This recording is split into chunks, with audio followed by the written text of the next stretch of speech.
Gracias. Gracias, muchas gracias. Gracias. Gracias. Muchas gracias. Bien pueda, siéntense. Gracias. Bueno, y uno así como no va a volver a Armenia, ¿verdad? Con ese recibimiento tan increíble, como uno no va a volver a Armenia. Yo estuve aquí en enero, ¿ustedes se acuerdan? ¿Así se acuerdan? Ok, y pues me alegra muchísimo estar aquí esta tarde para ayudarles y para compartirles lo que yo he vivido, un poquito de la experiencia que yo he vivido con esta tremenda oportunidad de negocio, para que las personas pues tomen en serio esto, así como es una empresa y la oportunidad de construir un futuro. Pero bueno, antes de comenzar, quiero dar las gracias a las personas que me invitaron. Quiero agradecer a todos sus diamantes, a todos sus equipos de apoyo, en principio y principalmente a Rodrigo y Gloria Correa, que pues los vi ahorita aquí en el auditorio. Ellos son dos diamantes, una pareja de diamantes que yo quiero mucho y que pues se han robado mi cariño por lo especiales que son y por lo buenas personas que son y por los tremendos líderes que son para este mercado. Y así para todos sus diamantes, no los quiero nombrar a todos porque de pronto alguien se me queda por fuera, pero a todos sus diamantes yo les envío un gran saludo por la confianza que ellos han tenido para que yo venga a ayudarles esta tarde un poquitico a ver ese negocio. Y a las personas que me ayudaron a llegar a Armenia, les quiero agradecer a Juan David y a Sandra. Mire esta pareja que aquí está Gloria y Rodrigo, no los había visto que ya habían entrado al salón. Y a Sandra y a Juan David, yo los quiero muchísimo y los admiro. Ustedes tienen tremendos líderes que están corriendo con ustedes esta carrera, y correr esta carrera con líderes comprometidos no es lo mismo que correrla sin ellos. Porque gracias a ellos que están corriendo y que están dándole el ejemplo a ustedes, ustedes creen que también se pueden. Hace poquitico en Armenia no había mucho. Y gracias a las decisiones que ellos tomaron, pues este mercado está tomando una forma increíble y de esta ciudad se está hablando mucho. Y quiero agradecerle a las personas que me ayudaron a llegar hoy de Manizales. Yo estaba en Manizales y llegué hoy aquí a Armenia, básicamente a Miguel y a Patricia y a Mélida, que estuvieron preciosos conmigo todo el camino. Y a Laura y a Oscar, que han sido mis hijos aquí en Armenia. Muchas gracias a ellos. Yo les pido para todos estos líderes un gran aplauso de agradecimiento.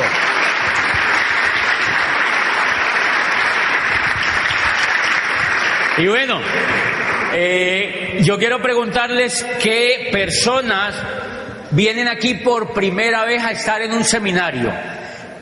Personas, vamos a verle las manos, levanten las manos personas que están por primera vez, levántenlas los que realmente estén por primera vez. Vale, un aplauso tremendo a estas personas.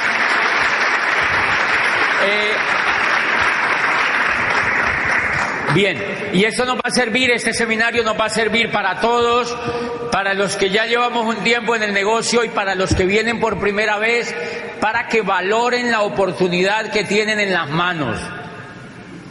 Porque yo vi este negocio hace 10 años, un poco más de 10 años, unos 12 años. A mí yo en la historia les voy a contar un poquitico más, pero a mí me lo presentaron hace unos 10 años. Y yo era rector de una universidad privada en Popayán. Yo hace poquito había cumplido los 27 años, o sea, para que no saquen cuenta, ahí los dejo despistados. Pero yo no vi el negocio porque estaba muy encumbrado como profesional, o sea, yo decía, yo abogado, ya rector de una universidad, pues, ¿qué me voy a poner a hacer eso? Y no lo hice. Y ya en la historia se van a dar cuenta de lo que pasó. ¿Por qué no lo hice? No lo hice porque no entendía. No lo hice por carencia de información y por estar desubicado en el momento histórico en el que estaba viviendo, porque no tenía información concreta, porque no estaba ubicado en el momento histórico que estábamos viviendo. Y entonces yo no lo vi por eso, porque no entendía realmente qué tan importante era hacerse uno empresario de esta economía. Bien, yo quiero comentarles una cosa que es bastante seria en el tema, pues, económico. Yo les quiero preguntar, señores, a todos, ¿quiénes de los que están aquí creen que es muy importante saber, bueno, no saber economía, pero sí saber, la pregunta es así: ¿quiénes de los que están aquí creen que es importante jugar un papel preponderante en la economía donde uno vive? ¿Quiénes creen que es importante? ¿Verdad que sí? Es una pregunta tonta. ¿Quiénes creen que es importante jugar un papel trascendental en la economía donde uno vive? Todos levantan la mano.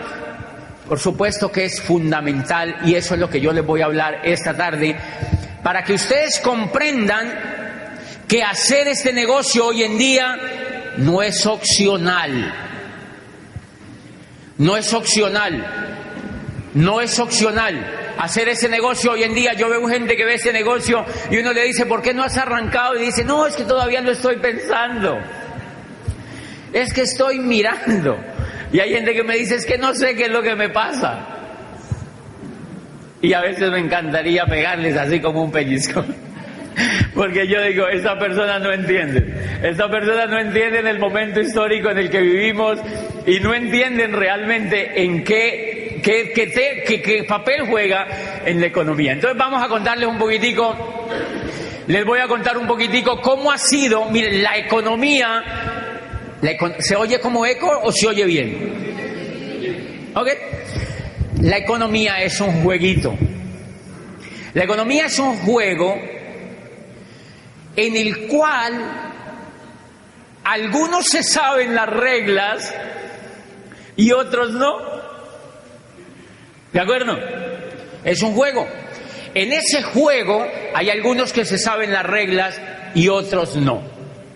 Resulta que ese jueguito se transforma a medida que la humanidad se transforma. Entonces las reglas de ese jueguito van cambiando y hay personas que pierden el olfato de cómo han cambiado las reglas y entonces no pueden jugar bien el jueguito. Yo les pongo un ejemplo. Todos los juegos, si ustedes ven, todos los juegos que uno emprende tienen reglas, ¿verdad? Todos los juegos tienen reglas. Okay. Todos los juegos tienen reglas. ¿Quién es el que juega bien el juego? El que la sabe. Ustedes han notado que cuando uno estudia en la educación tradicional, que uno estudia, por ejemplo, cálculo multivariado. Si yo soy profesor de cálculo multivariado y ustedes son alumnos aquí, yo les pongo un ejemplo de cálculo multivariado, un ejercicio. ¿Quién lo responde primero? El que se sepa la regla, la fórmula, ¿ok? El que sepa la fórmula. Mira, tú puedes tener un cerebro brillante, pero si no te sabes la fórmula, ¿qué pasa? Tú dices, yo no sé qué es lo que me pasa. Yo no sé qué es lo que me pasa. Y puedes tener el cerebro brillante que tú tengas, pero no puedes solucionar el ejercicio de cálculo porque no te sabes la fórmula. Señores, lo mismo es la economía. La economía, a medida que se desarrolla la humanidad, las fórmulas van cambiando y entonces el jueguito se va tornando más interesante porque hay gente que se despista de la fórmula. Y entonces esa gente que se despista de la fórmula se queda pobre. Y la gente que aprende la fórmula juega el juego bien. Eso es todo lo que pasa. Entonces en este negocio lo lindo es que tú entras a un instituto de negocios, a toda una universidad que hay a nivel mundial, donde todo el tiempo te están enseñando dónde está la fórmula. y cómo se juega un jueguito en la economía bastante interesante para jugar un papel importante en la economía.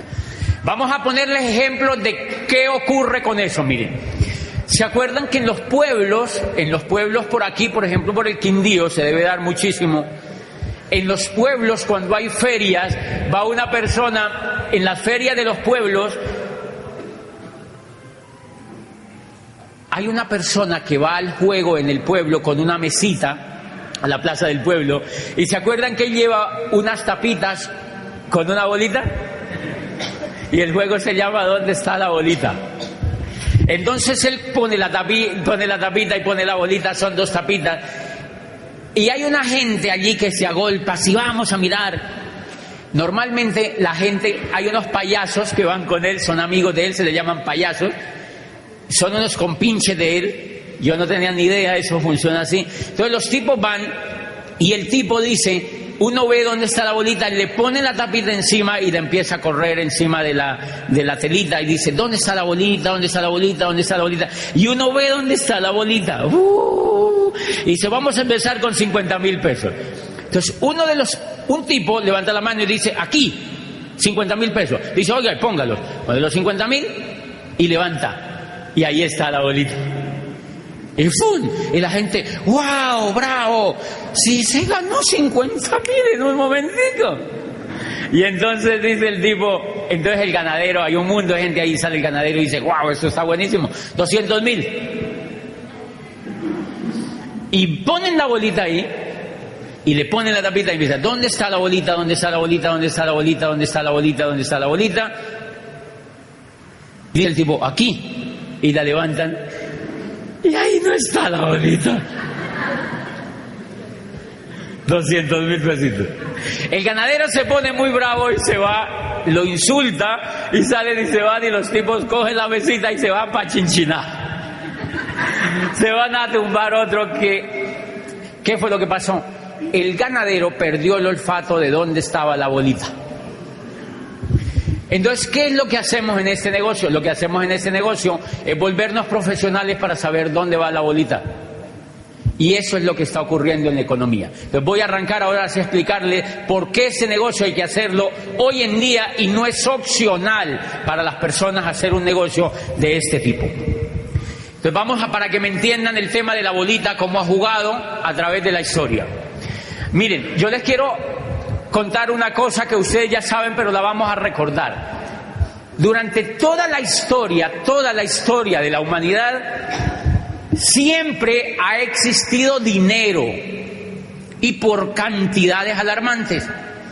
Los babilónicos, 5,000 años antes de Cristo, millonarios. Desde la época de Nabucodonosor II, hacían hasta los muros que nosotros hacemos aquí para las materas en ladrillo y cemento, allá lo hacían de oro. O sea, ellos no eran como nosotros. Los muros los hacían de oro. Y las estatuas de los libertadores de las ciudades no los hacían de barro como los hacemos nosotros, los hacían de oro. Eran millonarios. ¿Había dinero? Había mucho dinero. Y desde el tiempo de los egipcios había montones de dinero, los babilónicos, los romanos, y desde el tiempo de los griegos, y durante todas las etapas del desarrollo del hombre sobre la tierra, siempre ha habido riqueza. Lo que pasa es que esa riqueza solamente la manejan los que saben dónde está la bolita. O sea que el tema de la pobreza y la riqueza es que uno pierde el olfato de dónde va la condenada bolita, eso es todo. Y eso simplemente es lo que ha ocurrido. Entonces mire, hemos vivido 3 etapas durante todo el desarrollo de la humanidad, 3 etapas fantásticas, desarrollos de eras económicas. O sea, el juego de la bolita, digamos que el juego de la bolita primero se llamó parqués, y entonces después cambiaron la regla para jugar el parqués la segunda vez, y ya vamos en la tercera cambiada de reglas para jugar ese parqués. ¿Cuál es el problema? Que hay gente que está jugando el parqués con la fórmula de la primera y dice, ¿qué será lo que me pasa? Hello, O sea, no sabe cómo cambiaron las reglas y por eso la economía de él la tiene achurruscada. O sea, no capta dinero porque sencillamente perdió las reglas de dónde va la reglamentación de ese juego. Entonces yo les quiero preguntar, aquí hay administradores, me imagino economistas, ingenieros industriales, la primera gran era del juego de la economía, ¿cómo se llamó? La era agrícola. ¿Cómo era la bolita en el juego de la era agrícola? La bolita en el juego de la era agrícola, ¿quién la tenía? El que tenía la tierra. Entonces el que tenía la tierra tenía la bolita. Los que no tenían la bolita de la tierra, ¿qué era lo que les tocaba hacer? Trabajaban para el que tenía la bolita. ¿Cómo trabajaban para el que tenía la bolita? Eran esclavos. Eran esclavos. O sea que el negocio en la era industrial era tener tierra. Ay, en la era agrícola, perdón. En la era agrícola el negocio era tener tierra. ¿Quiénes tenían la bolita en la era agrícola? ¿Cómo se llamaban los tipos que tenían la bolita en la era agrícola? Se llamaban nobles. Eran reyes. Los terratenientes fueron ahora con los narcos. Pues no, mentira. Realmente en aquella época los que tenían la tierra eran nobles. Nobles. Los nobles eran los dueños de la tierra. Eran reyes, príncipes, condes. Y tenían títulos todo el mundo. Y era tan privilegiado tener la bolita de la tierra que ellos se creían enviados de Dios para administrar el mundo. Por eso el rey era capaz de decir, se acuestan todos a las 7 y si no les echo bala. Listo, se acostaban todos a las 7, porque él decía que era una orden de Dios que le había llegado. El rey era divino. En la época se llamaba el derecho divino de los reyes. Se llamaba el derecho divino de los reyes. O sea, la legislación que existía durante toda la era agrícola era lo que al rey se le diera la gana pensar. Se me ocurre que todos deben poner a hacerse pan. Ok, hacer pan, porque era el derecho divino del rey. Punto. Él tenía la bolita, él tenía la tierra. El resto de gente no tenía la bolita. Y miren lo que ocurre. Hacia el siglo XV empieza unas personas, sobre todo de Italia, a descubrir que si ellos vendían productos, bienes y servicios a otras comunidades, o sea, empiezan a hacer un poco de comercio a manera de trueque, entonces hay unas personas que empiezan a llevar lana a Flandes, llevan lámparas de Venecia a París y empiezan a traficar lámparas, mantas, lana y empiezan a intercambiar. Y resulta que a estas personas les empieza a sobrar, del trueque que hacen, les empieza a sobrar riqueza, les empieza a quedar lo que hoy llamamos como plusvalía, lo que se llamó después como plusvalía. Le empezaba a quedar un sobrante a esa persona y empezaba a acumular cierta riqueza y nace el concepto del dinero. Nació el concepto del dinero porque no podían medir la riqueza sino con algo tangible. O sea, te sobraron, no podían decir te sobraron 40 lámparas. Entonces le pusieron a esas lámparas un precio y entonces las tarifaron en dinero. Bueno, pues a esta gente le empezó a sobrar dinero. Entonces Oscar dijo, wow, me sobró dinero. Y se va a traer más lámparas, ¿sabe? ¿Dónde hacían las lámparas? Era en donde todo es inundado. ¿Cómo es? En Venecia. Entonces se iba... Sí, aquí fue un presidente a Venecia y les dijo, queridos damnificados, y eso no es... Es que viven en el agua, o sea, no es normal. Y entonces... Eso fue real, de verdad. Entonces Oscar fue y empezó a llevar más lámparas y cuando hacía el trueque le quedaba más dinero. Y entonces Carlos vio que ocurría lo mismo y dijo, yo también, y fue a llevar y empezó a sobrarle dinero Y allí nació una familia famosa en el mundo, porque fueron los que prácticamente crearon la banca. Se llamó la familia de los Medici, ¿se acuerdan? Eran italianos, vivían en Florencia, en la Florencia renacentista vive esta familia, y entonces era don Juan de Médicis quien empieza, era un joven inquieto que empezaba a comercializar, o sea, el tipo le empezó a sobrar platica, y miren lo que ocurría.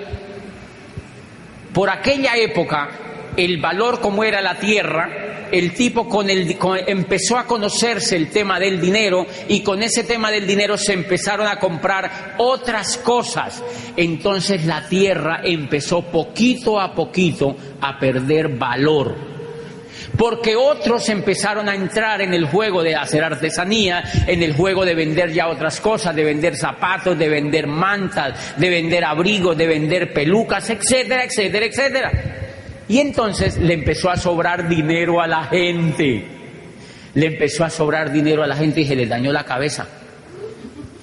Y entonces este señor Juan de Médicis, que era el que más le sobraba dinero, se montó en Brujas, lo que se llamó el nacimiento de la banca, porque él empieza a montar allá sedes de la distribución de los bienes y servicios que él traía de otros países para Italia, por ejemplo, y entonces a él le empieza a sobrar más dinero. Y el noble que tenía la tierra tiene la tierra, pero no tiene dinero. Entonces le dice Juan de Médicis: Su Majestad, yo le presto, no se preocupe, yo le presto. Y el rey le dijo: ¿y cómo le pago? Le dijo el rey, le dijo: no, me garantiza el pago con la tierra, me lo paga a final de año, este interés. Eso era muy arcaico. Le prestaba al rey o al príncipe, él se iba, le hacía un documento por la tierra, normalmente eran verbales, porque existían los condottieri, ¿se acuerdan? Que eran ejércitos mercenarios. O sea, si no pagaban, tranquilos, los mataban, o sea, no pasaban. O sea que eso no es nuevo, eso no es nuevo. Entonces ellos tenían su propio ejército, y un ejército de eso, nada menos que el conde Felipe Visconti, que vivía al norte de Italia, en Milano, se hizo amigo de un tipo muy joven, muy grande, era un condottiere, era como un militar, y le dijo: venga para acá, trabaje para mí. Y este señor después se casa con su hija y se llamó Francisco Sforza, ¿se acuerdan? ¿Seguro se acuerdan? Se llama Francisco Sforza. Entonces en el norte de Italia viven ellos, y los otros viven en Florencia renacentista. ¿Pero a qué viene todo eso?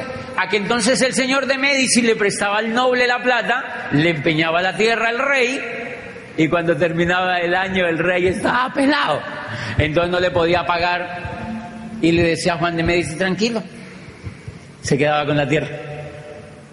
Entonces paulatinamente los nobles empezaron a quedar sin la tierra, quedaron solamente con el título, pero nobles. ¿Algo parecido con la realidad hoy en día? O sea, quedaron nobles pero pelados, con títulos pero pelados, status pelatus empezaron a ver ahí. Y este señor Juan de Médicis se vuelve millonario y crea la banca. Se inventó la banca porque dijo: mira, empecemos a prestarle plata a todo el mundo y se la prestamos a interés, y el que no pague lo embargamos, punto. Y allí nació la banca. Ay, eso ha funcionado también. Eso fue una idea preciosa, porque miren ese mundo de bancos que hay, se lo inventó Juan de Médicis.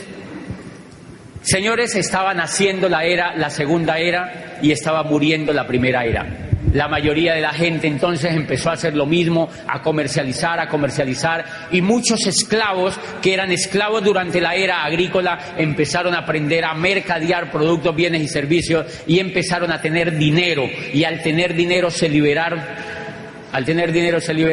Pero hay una cosa muy interesante: a estos señores que les sobraba mucho el dinero, sobre todo a los Médicis y a estas familias que les sobraba mucho el dinero, dijeron: bueno, ¿qué hacemos ahora? Nos está sobrando el dinero, ¿qué hacemos con este dinero? Y la gente está demandando productos, bienes y servicios. Y adivine qué montaron. Las primeras fábricas pequeñitas empezaron a fabricar cosas, empezaron a fabricar cositas, empezaron a fabricar abrigos, empezaron a fabricar zapatos en serie, empezaron a hacer cobijas, empezaron a hacer trajes de lana, etcétera, etcétera, etcétera. Señores, y la gente se empezó a dedicar a montar pequeños negocios propios en sus casas, en las esquinas, y los que tenían dinero montaron fábricas. Pero había un problema complicado. La gente le empezó a gustar esto y la era agrícola empezó a no ser competitiva, y entonces la gente empezó a montar empresas, sobre todo fábricas. Y allí, ¿qué estaban haciendo? La segunda era. ¿Cómo se llamó? La era industrial. Y miren el origen de esa era. El origen de esa era cambió todo el juego de la bolita. Ahora ya la bolita no la tenían los que tenían la tierra, sino que la tenían los que tenían el dinero. Por eso se llamó la era capitalista, señores, porque el soporte de la era industrial fue el capital. Y entonces, con ese capital, ¿qué montaron? Fábricas, montaron empresas. ¿Ok? Sigue el juego de la bolita. Los que no tenían dinero, ¿qué les tocó hacer? Trabajar para los que tenían dinero. Y bueno, ahí cambió el juego de la bolita para el resto. Había un problema tremendo, porque cuando...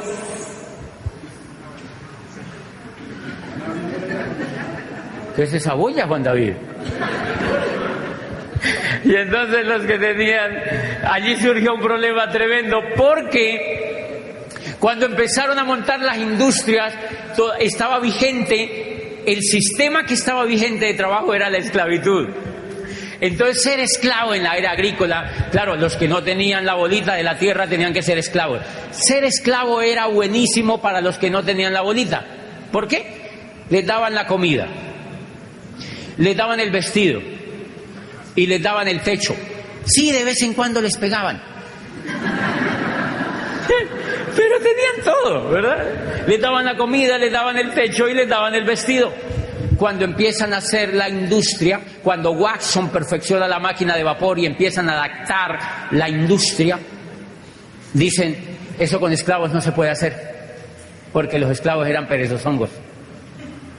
Los esclavos eran perezosongos, y con esclavos eso no se puede hacer. Entonces los ricos tuvieron una brillante idea, los que tuvieron la bolita.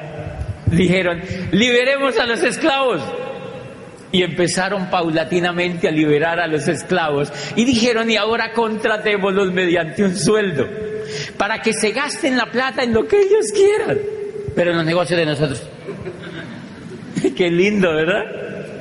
Y entonces mandaron a todo el mundo, liberaron a los esclavos. Váyanse a hacer lo que quieran, muéranse de hambre, no importa. Y los que quieran trabajar, venga para acá, yo los contrato. Uno, primera condición, le pago lo que a mí me dé la gana, porque yo tengo la bolita, usted no la tiene.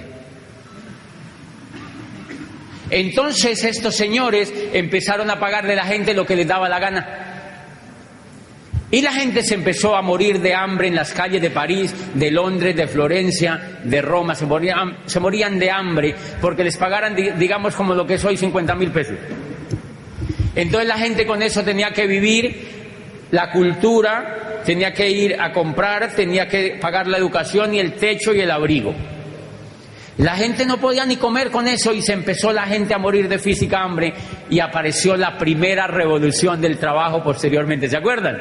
La gente se rebotó y salió a la calle. ¿Saben qué hicieron? Quemaron las fábricas en Londres. Quemaron fábricas completas en Italia. La gente rebotada, o sea, los nuevos esclavos. Ahí nació la evolución de la esclavitud. Ya no los llamaban esclavos, los llamaban empleados. Más elegante, fíjense. Lo llamaron empleados. Y entonces se rebotaron los empleados, los trabajadores, quemaron las empresas y exigieron que las cosas cambiaran. Entonces el incipiente gobierno, que ya era un poco más civilizado, ya no eran muchos los reyes, porque ya habían empezado a perder poder, porque ellos ya no tenían la bolita. Entonces ya el que gobernaba en Florencia era Juan de Médicis. El rey lo mandaron para el carajo, porque él perdió la bolita. ¿Quién lo mandó a no saberse la regla? Entonces el chao al rey, y Francisco Sforza en Milano se hizo el duque. Felipe Visconti murió, lo enterraron y él se casó con la hija de Felipe Visconti, era un soldado de... Y entonces Felipe Visconti se murió y Francisco Sforza lo proclamó el Consejo de Milán como el nuevo duque de Milán. Francisco Sforza, el que tenía la bolita. Y en Florencia proclamaron a Juan de Medici y toda esa gente. Ok, cuando la gente se rebota, cuando los trabajadores se rebotan, exigen que cambien las condiciones, y el incipiente gobierno entonces sale y dice: ok, ustedes pueden contratar a la gente, la pueden emplear, pero mínimo les tienen que pagar el salario mínimo. Y ahí nació el salario mínimo. Ese es el origen del salario mínimo. Empezaron a tener una noción del salario mínimo. Les dijeron: mínimo les tienen que pagar lo mínimo. Adivinen por qué el salario mínimo es salario mínimo: para que la gente no se vaya a morir de hambre. Es como para que estén ahí respirando así, como para que al menos medio alcancen a ir a trabajar y se acuesten y vuelven y se paran y vuelven y lleguen y vuelven y se paren y vuelven y lleguen, como para que no les falte el oxígeno al menos papa y yuca comen, arroz, no importa, para que alcancen medio a respirar. ¿Ok? Y les hicieron una segunda prohibición. Les dijeron: ustedes pueden seguir empleando a la gente, les tienen que pagar mínimo el salario mínimo. Y segunda prohibición: no les pueden pegar. Por eso a los empleados no le pegan. Por eso es que a un empleado no le pegan. No le pegan físicamente, pero le pegan psicológicamente. O sea, la violencia cambió. Adivinen qué fue lo que pasó. Sencillamente la esclavitud evolucionó porque perdieron el olfato de dónde iba la bolita. Y hubo una gente que sí supo para dónde iba la bolita y se volvió industrial en esa época. Y entonces hay una cosa que yo les quiero explicar a partir de ese momento. Para eso les cuento esto. Miren, la era industrial estandarizó todo.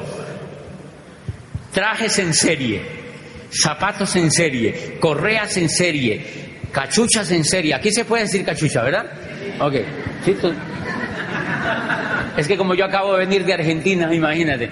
En Argentina cachucha es el órgano femenino, imagínate. Entonces yo allá le dije a una señora: ay, qué linda cachucha. Y la señora me miró re mal y dijo: ay, ¿cómo así? La señora: no se puede decir cachucha ya. Casi me muero de la pena allá, porque allá no se puede decir cachucha.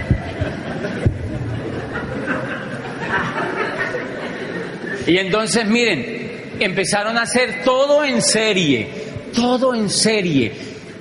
camisetas en serie, sacos en serie, cachuchas en serie, corbatas en serie, zapatos en serie, carros en serie, todo en serie.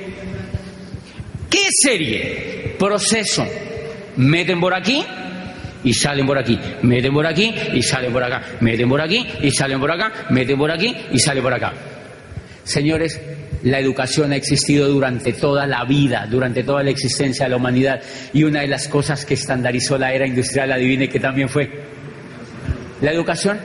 Entonces, como en la era industrial todo lo patentaron y lo estandarizaron y lo empaquetaron, la educación también la empaquetaron. Entonces la educación la montaron como empresa y la empaquetaron.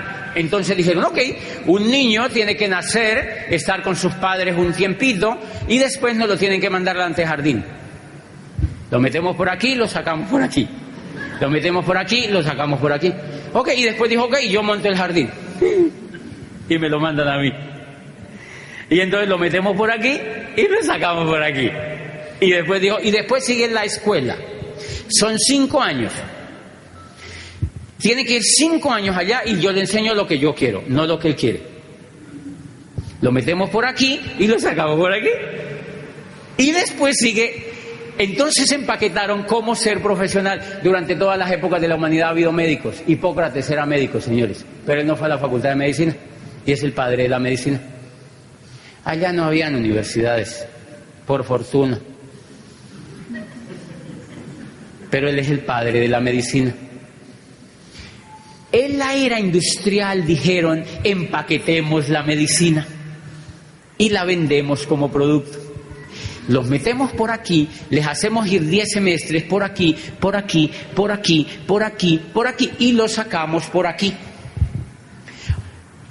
Psicología como proceso, enfermería como proceso, administración como proceso, como si fuera fabricando salchichas. Igualitico como si fuera una fábrica de salchichas. Entonces empezaron a sacar médicos, abogados, ingenieros, médicos, abogados, ingenieros, enfermeros, profesores, médicos, filósofos, economistas, igualitico como salchicha. Y va. Y la mentalidad de todo lo que sacaron era para que se adaptara a la era industrial. ¿Qué necesitaba la era industrial? Empleados profesionalizados. No necesitaban industriales, ni necesitaban empresarios. ¿Para qué yo voy a educar un empresario si el empresario soy yo? Usted lo que tiene que es ir a estudiar para que me haga caso a mí, punto, y se acabó, para que trabaje para mí. Por eso entonces la educación, en ninguna parte le hablan a usted de que usted estudia para que se vuelva empresario. Le dicen, no, cállese y sigue estudiando, porque usted sale a trabajar para otro. Entonces miren los títulos: administrador de empresas. No le dicen creador de empresas, sino administrador de empresas. O sea, para que sea pobre toda la vida, para que le administre la empresa a otro. Porque usted lo vamos a educar para que usted sea pobre, para que trabaje para otro. Punto, y se acabó. Y yo le pregunto a los jovencitos, ¿qué estudias? Administración de empresas. Y yo digo, ay, Dios mío, si supiera. Hello.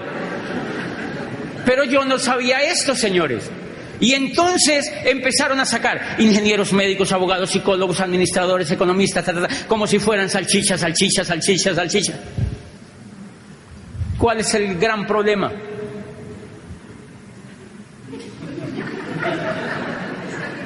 Eso parece una procesión cada rato, ¿verdad? Y todo el mundo es mirando el muñeco a ver para dónde se lo lleva. Ok, tranquilo, Carlos Mario, no se ponga nervioso, siéntese otra vez. No, es Mauricio. Miren, interesante lo que pasó. ¿Qué ocurrió? Claro, la era industrial le dice a la gente, si usted quiere ser competitivo y no tiene la bolita, vuelva a ser profesional. Señores, porque la gente entendió que para ganar la bolita tenía que hacer algo. ¿Y qué hicimos? La era industrial nos dijo, vuelva a ser profesional. Vuelva a ser profesional. Y han visto que uno como profesional muerde un pedazo de la bolita, pero no muerde la bola completa, ¿sí me entienden? Porque uno lo que hace es pegarle mordisquitos a la bolita, ¿sí me entienden? Uno todo el tiempo es pegándole mordisquitos a la bolita, porque uno no tiene coco para ser empresario. Porque a uno no lo han educado para ser empresario, sino que lo educaron es para que trabaje para otro. ¿Están de acuerdo conmigo o no? Por eso en las universidades no enseñan a ser empresario, no enseñan a ser empresario, no enseñan a ser empresario. ¿Por qué? Porque para eso no se inventaron la universidad. La universidad es una creación de la era industrial, es un perfeccionamiento de la era industrial para formar empleados. Por eso dice Kiyosaki, el peor consejo que usted le puede dar a un muchacho hoy en día es que vaya a la universidad para que saque un cartón. Entonces, ¿qué fue lo que pasó, muchachos? Que la gente empezó a profesionalizarse, salchicha, y la era industrial empezó a acabarse. Se acabó la era industrial y las universidades siguieron salchicha. Y las salchichas ya nadie se las quiere comer. Las salchichas ya nadie se las quiere comer y siguen las universidades. Salchicha. Las universidades, nadie se quiere comer ya la salchicha. Y eso se llama crisis. ¿Quién le dijo a usted que se hiciera salchicha? ¿Quién le dijo a uno que se hiciera salchicha? Carencia de información. Carencia de información. La bolita cambió y uno siguió haciéndose salchicha. Señores, ahora ustedes dirán, ay, él tan resentido. Pues miren, yo les cuento lo siguiente. Yo me hice abogado, salchicha, Y como a mí no me iba bien en la vida, yo veía todas esas salchichas varadas y una que otra salchicha por ahí medio bien, pero con deudas y una casa prestada y un carro fiado y un divorcio en camino y todo el mundo agarrado y con deudas y quebrados y la gente ya viejita, la salchicha en las mismas. Y yo decía, hombre, a mí no me gusta ese estilo de vida. Yo no sabía, no había leído a Alvin Toffler, señores. Yo no había leído a un hombre que se llama Alvin Toffler, que se llama La Tercera Ola, y allí te explica ese problema. Yo no había leído eso, porque las salchichas en la salchichería no leían esa vaina. Y entonces miren lo interesante, yo me hice salchicha y me gradúo y me ponen pues el condoncito ese que le ponen a la salchicha, que es el grado, y me mandan para allá, vaya a ver cómo le va. Y uno dice, y los profesores, entonces nosotros, es increíble, yo era rector de una universidad y graduábamos gente todo el tiempo, eran así auditorios gigantes, y yo era el rector así acá sentado todo circunspecto, y todos los aquí, los decanos y los profesores y los padres de familia, ya todo el mundo, y entonces nosotros graduábamos y pasen salchichas, y entonces uno lo graduaba y uno les daba un abrazo, una palmada en la espalda y decía, vayan a ver, ¿para qué consigue? Y uno se quedaba allá así. Porque los únicos que teníamos empleo éramos nosotros. Pero yo no sabía el problema, señores. Yo no lo hice de mala fe y les pido perdón. Yo no sabía el problema que había ahí porque me gané.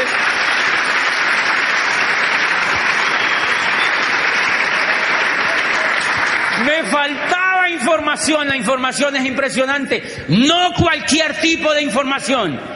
No es cualquier tipo de información la que hace falta.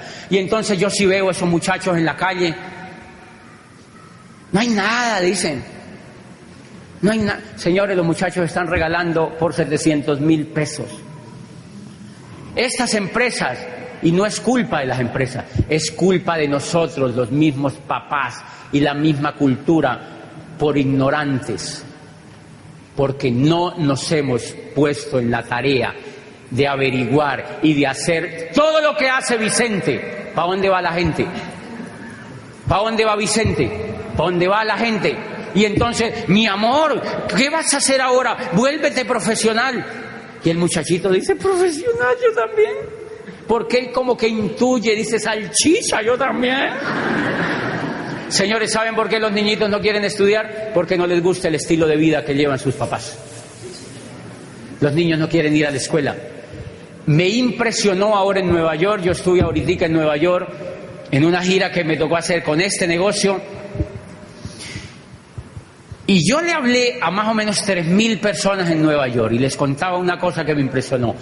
Todos los días en el hotel donde yo estaba veía un comercial de televisión donde salía pagado por el Estado comerciales diciéndole a los jóvenes, por favor vayan a la escuela, por favor completen el bachillerato, por favor vuélvanse salchichas, por favor, porque no quieren ir los jóvenes a la escuela, porque ellos no son tontolongos, ellos ya saben, ellos intuyen algo, que el mundo ya no es como los papás vivieron. Ese es el gran error que estamos cometiendo con la juventud, haciendo que ellos hagan lo mismo que nosotros hicimos, así no funcione. Si nosotros ya nos dimos cuenta que no funciona, nosotros ya nos dimos cuenta que eso no funciona. Entonces, ¿qué pasó? Habrá gente que diga que, ay, pero él cómo habla de eso. Pues señores, yo me hice abogado y como no le pegaba la bolita, ni yo veía que los demás le pegaban, entonces yo dije, me voy a hacer psicólogo. O sea que me hice salchicha vienesa. Yo ya era salchicha vienesa. Y como yo veía que esa vaina no iba para ningún lado, entonces me fui a especializarme. O sea, me fui a empaquetarme más, ¿no? A ver si me comía alguien. Me fui a empaquetarme más y me fui a especializarme. Y yo veía que esa vaina no daba y que no daba, y yo veía gente especializada, pelada, Yo dije, no debe ser. Yo había leído una cosa que Drucker decía, dice, la sociedad del futuro no se divide entre los que tienen y los que no tienen, sino entre los que saben y los que no saben. Entonces yo decía, yo ya estudié 2 carreras, hice posgrado, debe ser que me falte el doctorado. O sea que renuncié a mi trabajo y me fui a hacer un doctorado en Europa, o sea, hacerme salchichón. Me quería hacer salchichón cervecero, ¿eh? Señores, pues descubrí después de tanto darme que lo que Drucker decía eran los que saben dónde está la bolita. Y si hay algo que perdió el olfato total de dónde está la bolita es la educación, con todo el respeto. Pero perdió el olfato donde está la bolita. Por eso yo siempre he dicho que lo lamentable de esto es que los profesores en general que educan a los jóvenes son pobres. Y los profesores enseñándole administración a los muchachos, finanzas a los muchachos, y estos muchachos están quebrados.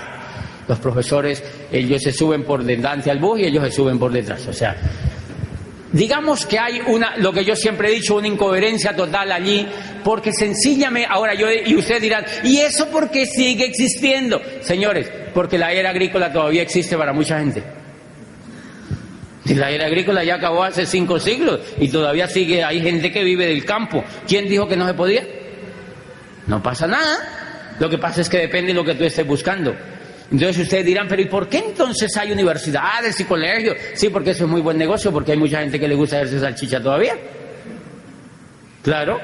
Por ejemplo, las universidades públicas son un excelente negocio. ¿Para quiénes? Para el rector, para los profesores, 10.000 profesores viviendo con sueldos bacaneados ahí, ¿sí me entiende? ¡Chévere! Páseme plata. Y nosotros pague impuestos. Y saquen salchicha. ¿Qué importa que no se las quieran comer? Eso no importa. Más salchicha, venga para acá. Más materia prima. Han visto que las universidades están poniendo ya. ¿Cuándo ustedes habían visto las universidades poniendo publicidad? Yo llego a mi Popayán querida y yo veo en la universidad donde yo estudié una valla gigante. Venga a estudiar una carrera del futuro. Y yo digo, ay, esas salchicherías están como mal ya. Porque tienen que ponerle a la gente ya publicidad como si fueran cremas de dientes las carreras. Porque los muchachos no quieren. Los muchachos no quieren. Bien, ¿a qué viene todo esto? ¿A qué viene todo esto? A que en este negocio, señores, y me encanta, yo ahorita me presentaron un muchachito que tiene 17 años y él está decidiendo estudiar su carrera. Yo digo, pues estúdiela, o sea, hágale. Vuélvase salchicha, mi amor, o sea, hágale. Pero después no se queje. Si a mí me hubieran dicho esto antes, entonces ¿a qué viene todo esto? Que tú cuando entras a este negocio, miren la percepción equivocada de la mayoría de la gente allá afuera. La gente allá afuera, en su mayoría, cree que usted entra a este negocio a vender productos.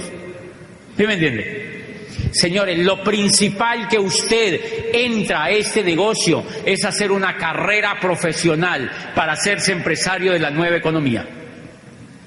Y eso está por encima de cualquier carrera, señores. Ese es el privilegio al ingresar a un negocio como esto, y por eso yo descubrí este negocio. Miren el libro que yo tengo en la mano. Los nuevos profesionales. Se llama El surgimiento del network marketing como la próxima profesión de relevancia. O sea que este muchachito que me preguntó hoy si él le gusta este negocio, él podría darse el lujo de no hacer ninguna carrera y estudiar esto como una carrera profesional, porque aquí no le van a dar título.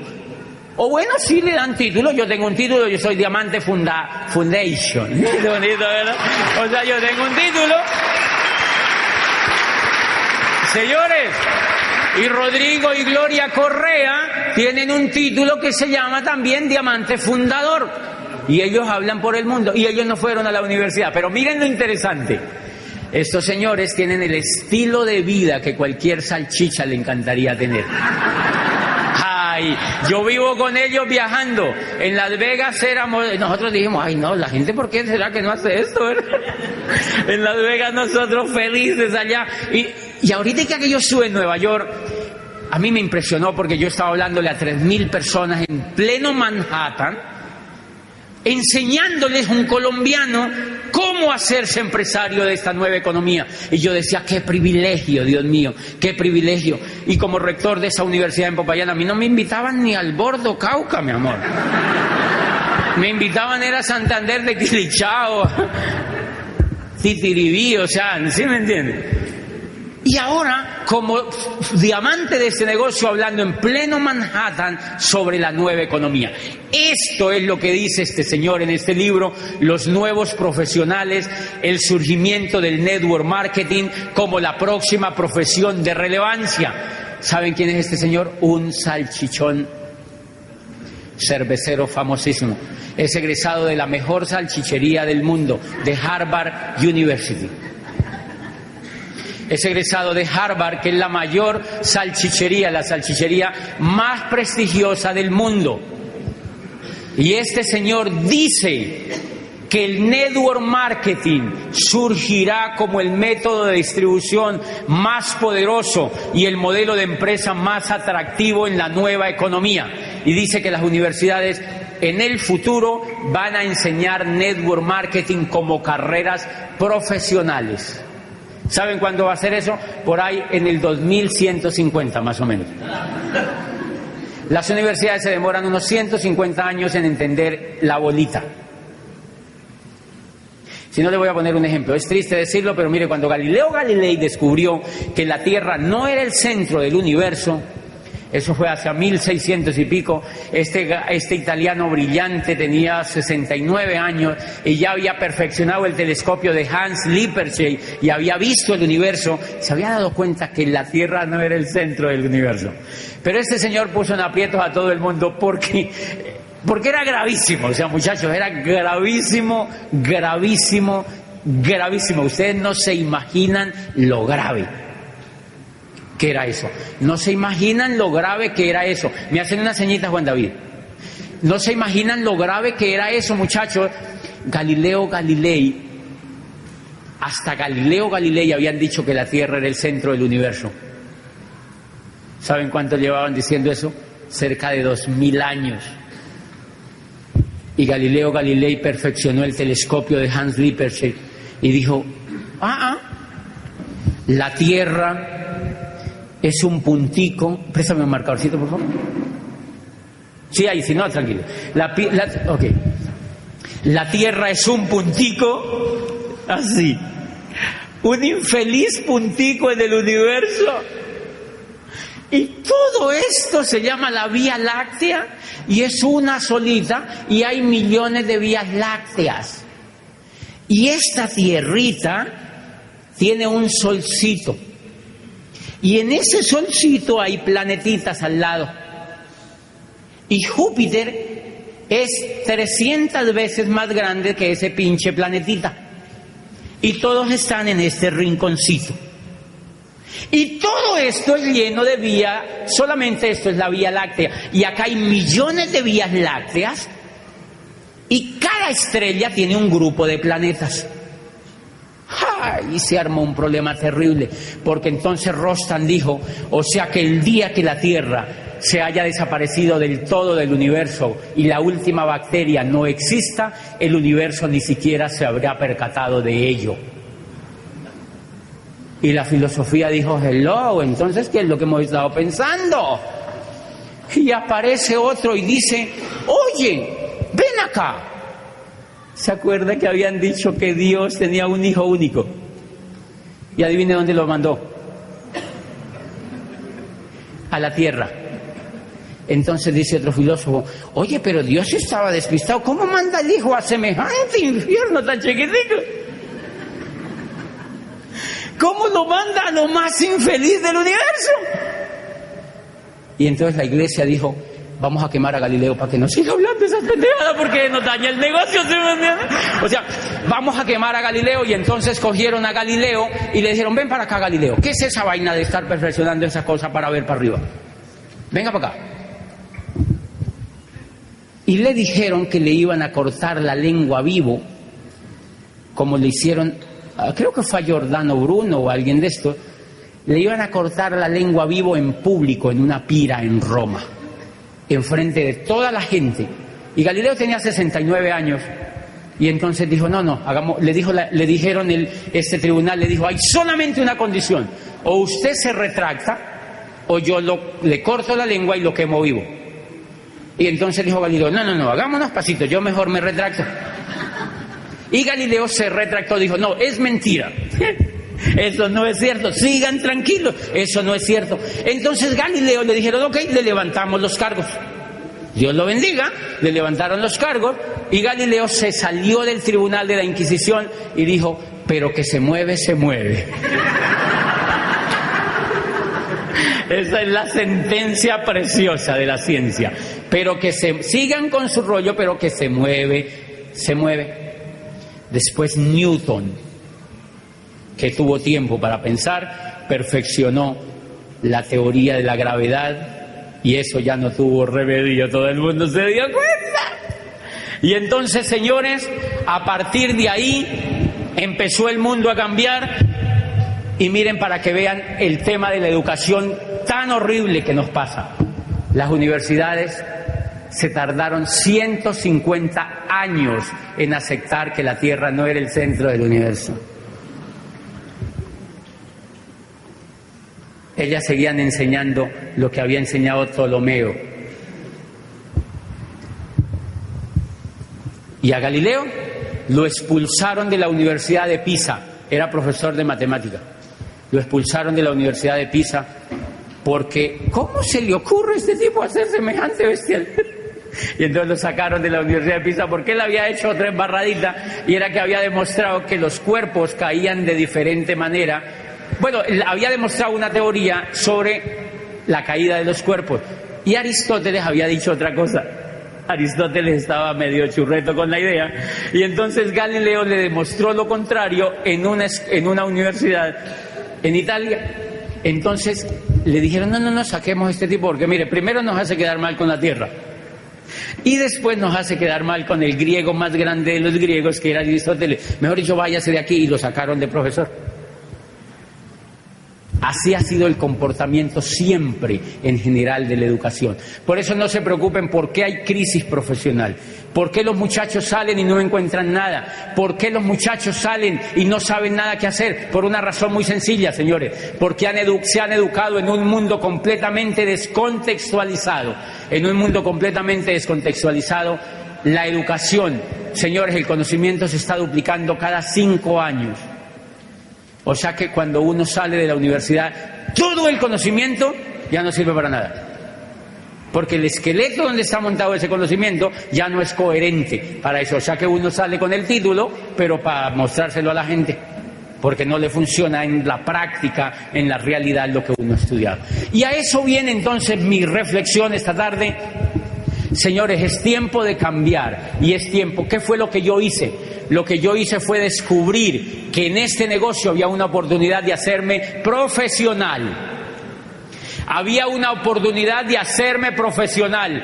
¿Quiénes estarían dispuestos a dar lo que sea por hacerse profesionales para encontrar la bolita de mejor manera? Ok, eso es lo que vamos a hacer con ustedes, señores. Lo que hacen los líderes con nosotros es trabajar de la mano mediante la referencia de otros líderes que se han vuelto profesionales para hacerse profesionales competitivos en la nueva economía. Y ese es el papel que yo hago todos los días. El papel que yo hago todos los días, cuando auspicio a una persona, más allá de que haga cualquier cosa en el negocio, es hacerle entender que ella puede hacerse profesionalmente competitiva en una industria. Pero miren, muchachos, este negocio le brinda a uno la posibilidad de hacerse profesional. Y cuando yo digo profesional es como para que más o menos equilibren el término, para que entiendan, porque tenemos el disco de lo que viene de allá afuera, pero es para que nos hagamos competitivos en la economía que estamos viviendo. Y una de las cosas que usted puede hacer es este negocio. Con la educación que yo he recibido de este negocio, una de las cosas que pude hacerme fue diamante. Pero todo el bagaje educativo me pone competitivo ante el mundo que vivo hoy en día. Esa es la riqueza que nosotros tenemos en las manos. O sea, la persona que se eduque en este negocio es competitiva para que haga este negocio y solucione el problema de la bolita, pero además para que sea competitiva en lo que hace, porque va a ser un líder, porque lo van a formar como un líder, porque lo van a formar como un empresario, y cuando uno habla de formarlo como un empresario, uno se está refiriendo a que a esa persona le van a generar una inteligencia superior para que sea competitiva.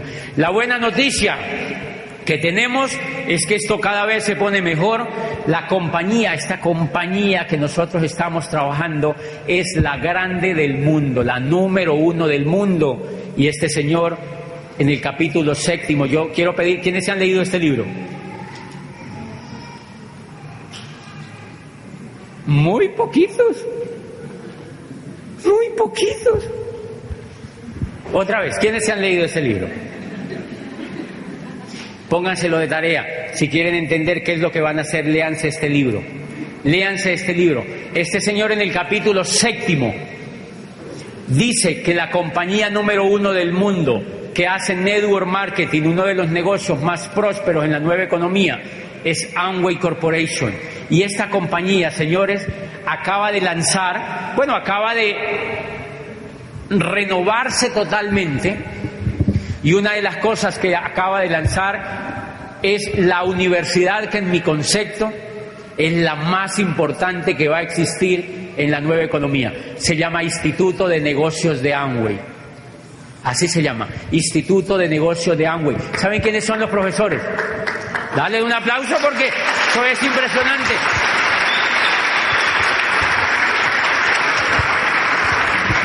Se llama Instituto de Negocios de Amway.